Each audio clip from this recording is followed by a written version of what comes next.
Finally, it's time to rank the best exercises for the best muscle in the world, biceps. But all jokes aside, I've personally noticed that the more people obsess about biceps and want to grow them as fast as possible, the smaller the biceps they have. I think it's like trying to chase a girl. The more you try to do that, the harder you try to chase that, the harder eventually it ends up to be. So be cool about your biceps as you are cool about your ladies. Don't chase them too much, or you will never get it. Nevertheless, even with the bad genetics for biceps, I've been able to grow them pretty well. When I mean biceps genetics, it's basically the thing called biceps gap test. So how many fingers can you fit between the end of your biceps and the start of your elbow, or something like this. That's a pretty popular test for genetics. The more fingers you can fit, the worse it basically is. And I can fit 3 fingers, which is like way too much, because Arnold Schwarzenegger, I think he said he could fit only 1 finger, and his biceps were like really, really impressive. So starting with the staple, right? Bicep dumbbell curls. That's a B tier. B tier for me because everyone tends to swing the weight. They pick the weight that is way too heavy for them. And personally, for me, I just feel discomfort at my shoulders. It's not a fun exercise for me, neither seated or standing. Sometimes maybe I will do that at the end of my workout, just if I feel like it, for 1 or 2 sets, just for the fun of it. Then we have Bayesian curls. That's an S tier for me. Amazing exercise. First time I tried it to add it to my constant routine, I think after 3 or 4 weeks, like my biceps actually grew visually in size. So I was very, very, very happy for this. You have a great stretch at the bottom, amazing peak at the top.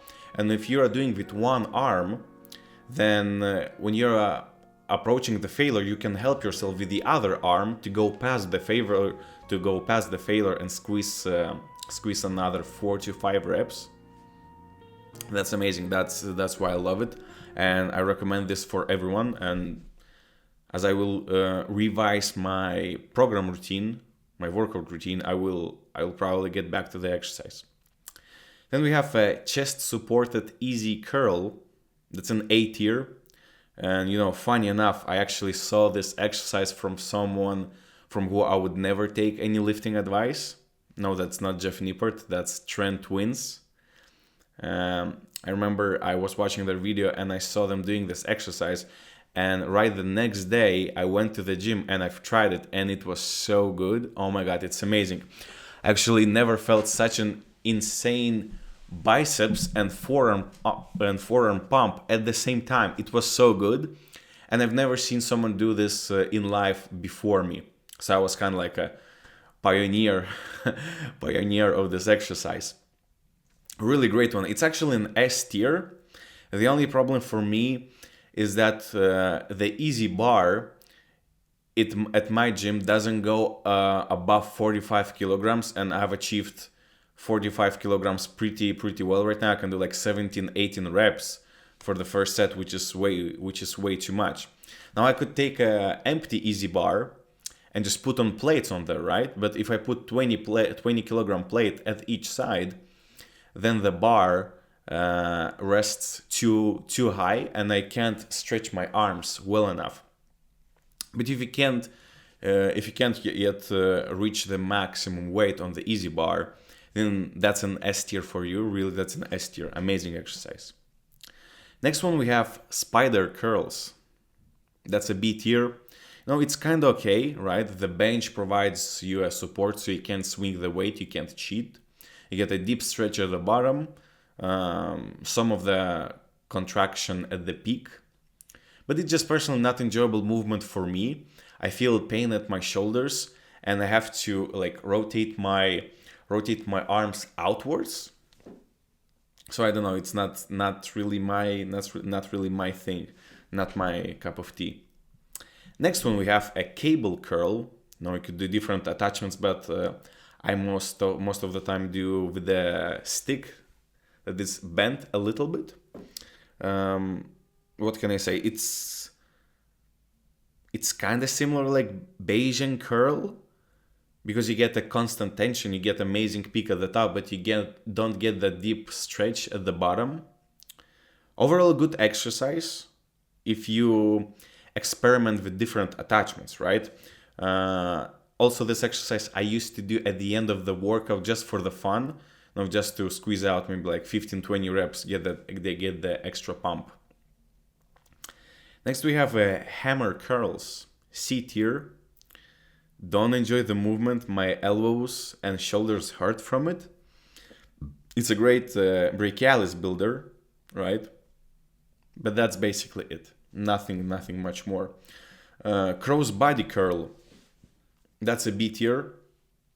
The only way you can do this exercise, right, is by standing up and looking in front of the mirror. And whenever I see someone standing up, looking in the mirror, doing this exercise, I just think it looks like weird, right? It looks awkward.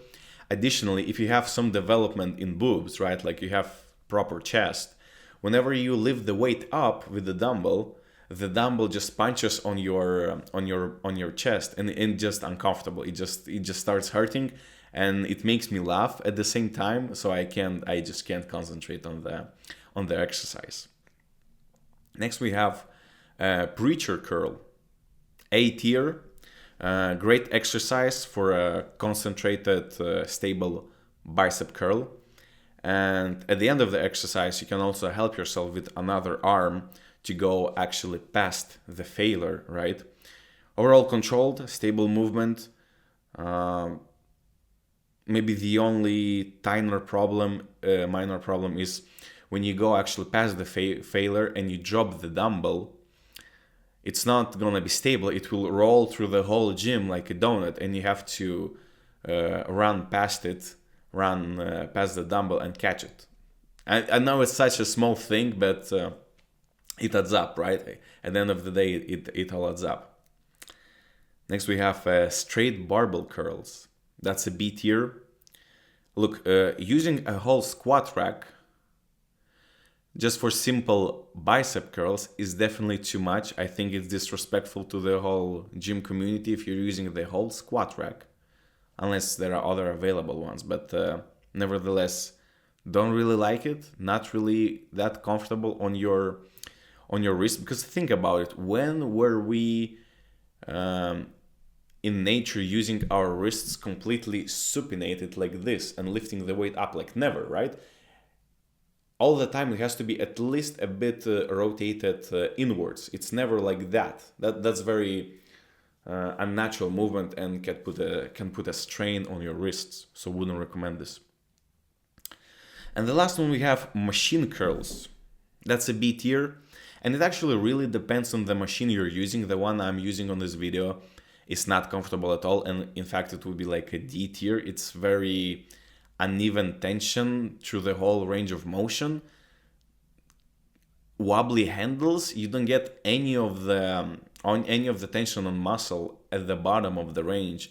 You get a good peak and good concentration at the top, but that's it. It's not really comfortable. The one machine that actually has support under your elbows is actually very good. That would be an S tier. I've been using that machine for a long time at another gym, and it blew up my biceps. That one I would actually recommend using.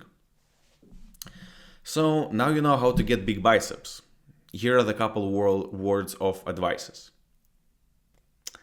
Change the exercise for biceps. I think like every 3 months. I think every 3 months it's a good period for this, because specifically I noticed that you get the best biceps growth whenever you try new exercises that you haven't tried before, or incorporate a new job set, incorporate a new superset. New unexpected stimulus on the muscle is amazing like growth catalyst. I'm talking like a finance guy. It's amazing growth catalyst basically for any muscle. If you don't have any time constraints and you're currently bulking, and growing big strong biceps is like really your priority, then train them 3 to 4 times per week actually.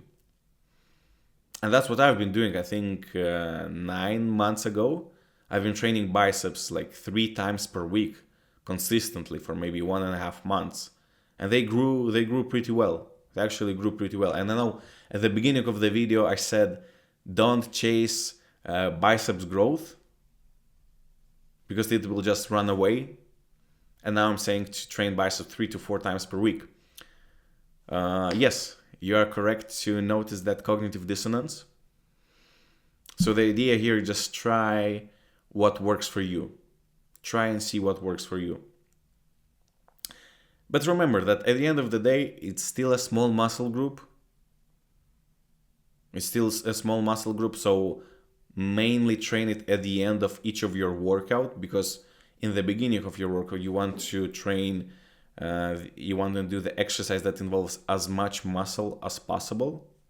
You don't want to, on your back day, to start with training biceps, and then on the second or third exercise, you realize that you can't push your back to the failure because your biceps already so fatigued and so fried. The only option you are left with is to go home. So now you have all the knowledge necessary. Use it with your caution. Thank you for watching.